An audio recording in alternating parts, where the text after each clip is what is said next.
जल्दी प्रेग्नेंट होने के 6 नियम। दोस्तों नियम मैं इसलिए कह रहा हूँ क्योंकि आयुर्वेद कहता है कि हमारी ज़िंदगी में जब तक हर चीज़ का कोई एक नियम नहीं होगा तब तक हमें सफलता नहीं मिलेगी।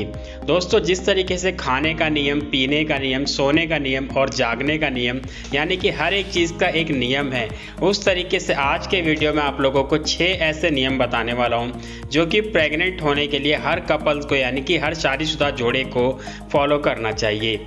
अगर आप भी ट्राई कर रहे हैं कंसीव करने के लिए एक लंबा समय हो चुका है तो यकीन मानिए अगर आप इन 6 नियम को फॉलो कर लेते हैं तो आपको बहुत ही कम समय में इसका रिजल्ट मिलेगा और इन नियम को फॉलो करके अब तक हज़ारों लोग कंसीव कर चुके हैं। आगे बढ़ने से पहले आप लोगों से रिक्वेस्ट है, वीडियो अच्छा लगे तो हमारी मेहनत के लिए इसे एक लाइक ज़रूर दें और चैनल पर पहली बार आए तो चैनल को सब्सक्राइब करें। तो चलिए शुरू करते हैं। Number 1, ovulation cramp. दोस्तों ओवुलेशन क्रैम्प क्या होता है, सबसे पहले आपको इसको समझना होगा।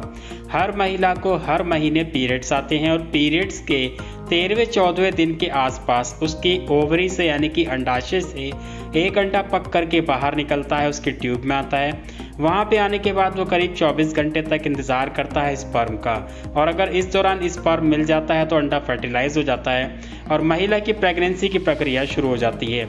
तो ये जो ओवुलेशन होता है, ओवुलेशन के दौरान ही जैसे ही अंडा रिलीज़ होता है यानी कि जैसे ही अंडा ओवरी से निकलता है तो महिला के पेट में दर्द होता है। अब ये जो पेट दर्द होता है दोस्तों, ये नॉर्मल पेट दर्द से थोड़ा अलग होता है, इसको समझने की ज़रूरत है। समझने की ज़रूरत क्यों है, क्योंकि मैं आपको बता देता हूँ। लेफ़्ट और राइट दोनों साइड में महिला की एक एक ओवरी होती है और हर महीने बारी बारी से एक एक ओवरी अंडा रिलीज़ करती है।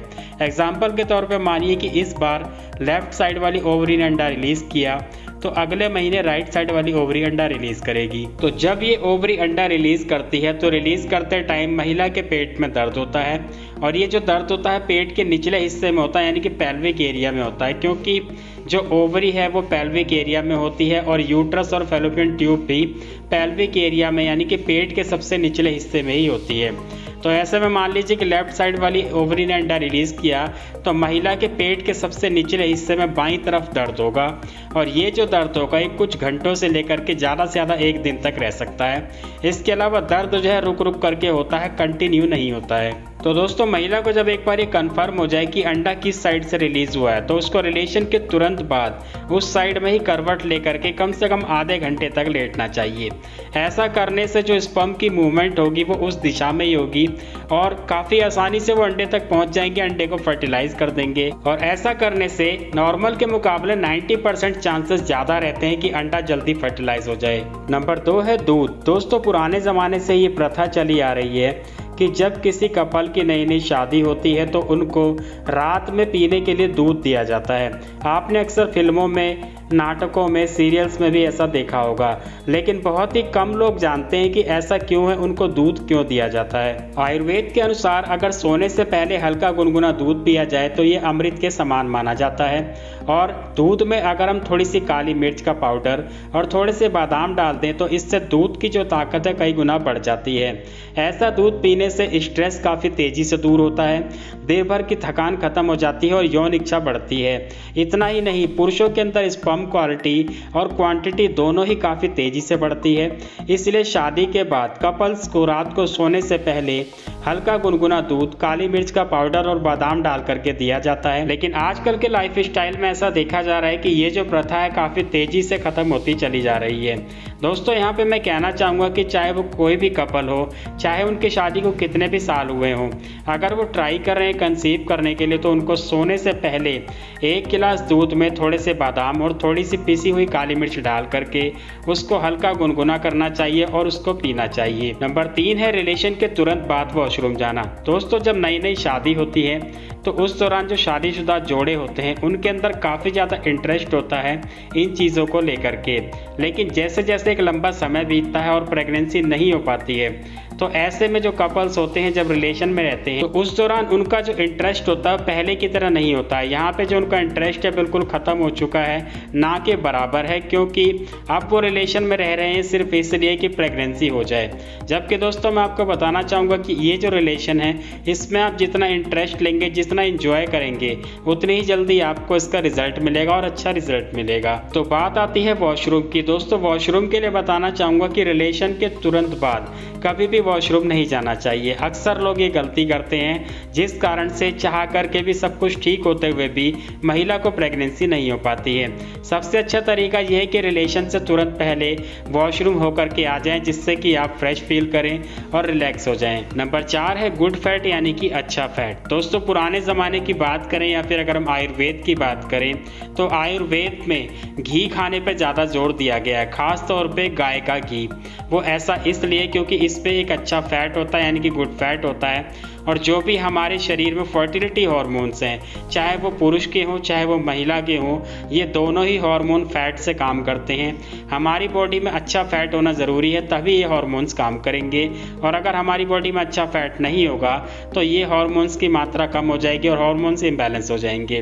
तो इसलिए पुराने ज़माने से ही घी खाने पर ज़्यादा जोर दिया गया है। तो अगर आप भी घी खाते हैं तो अच्छी बात है, और अगर नहीं खाते हैं तो आज से ही रोज़ाना कम से कम 1 चम्मच गाय का देसी घी खाना शुरू करें। इसके अलावा दोस्तों आजकल बहुत ज़्यादा प्रचार किया जाता है एक्स्ट्रा वर्जिन कोकोनट ऑयल का या फिर ऑलिव ऑयल का, या इसके अलावा बहुत सारे लोग फ्लैक्स सीड्स या फिर फ्लैक्स सीड्स ऑयल भी ले रहे हैं। तो बताना चाहूँगा कि अगर हम आयुर्वेद की बात करें या पुराने ज़माने की बात करें तो शुरुआत से ही कच्ची घानी सरसों के तेल पर ज़्यादा जोर दिया गया है, क्योंकि ये ऐसा तेल है जो कि आपके शरीर में कभी भी कोई नुकसान नहीं करेगा, और इसके साथ साथ इसमें जो ओमेगा 3 फैटी एसिड है वो भी पर्याप्त मात्रा में होता है, जिसके लिए आप अलग से कभी अलसी के बीज खाते हैं, कभी आप फिश ऑयल खाते हैं। तो अगर आप कच्ची घानी सरसों के तेल को अपनी डाइट में शामिल करते हैं, यानी कि अपनी जो भी सब्जियां हैं, जो भी खाना इस तेल में बनाते हैं, तो आपको अलग से ओमेगा 3 फैटी एसिड लेने की कोई ज़रूरत नहीं है। नंबर 5 है अल्टरनेट डे रिलेशन। दोस्तों बहुत सारे लोगों के दिमाग में ये सोच रहती है कि अगर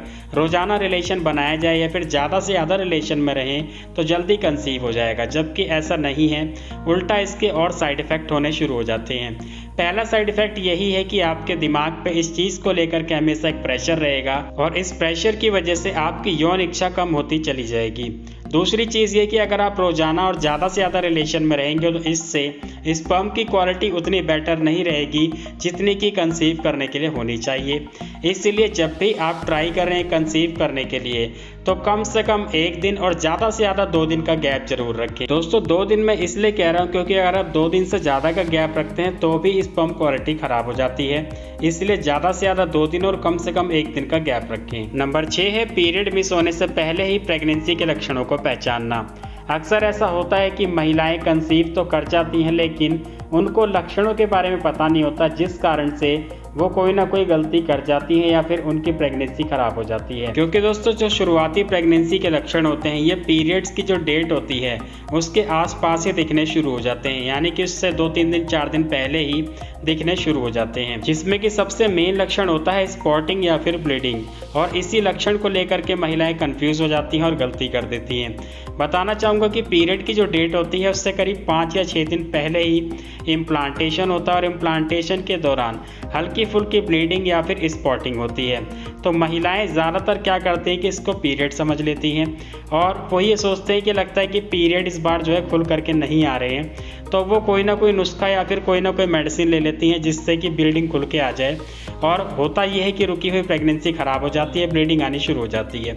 दोस्तों बताना चाहूँगा कि बहुत सारे केसेस में, यहाँ तक कि मेरी वाइफ के साथ भी ऐसा हुआ था कि प्रेगनेंसी रुकने के बावजूद भी कई महीनों तक हल्की हल्की स्पॉटिंग चली थी, जिसके लिए अलग से हार्मोन्स की टैबलेट दी जाती थी प्रेगनेंसी के 8वें महीने तक भी। तो इस तरीके से अगर आप ये 6 नियम को याद रखते हैं, समझ जाते हैं और फॉलो कर लेते हैं तो यकीन मानिए बहुत ही जल्दी आपको भी गुड न्यूज़ मिलेगी। तो दोस्तों आज के वीडियो में इतना ही। उम्मीद है आप लोगों को वीडियो पसंद आया होगा। वीडियो अच्छा लगा हो तो वीडियो को लाइक कर दें, और कोई जानकारी चाहते हैं तो कमेंट करें। मैं मिलता हूँ आपसे अगले वीडियो में, तब तक के लिए अपना ख्याल रखें।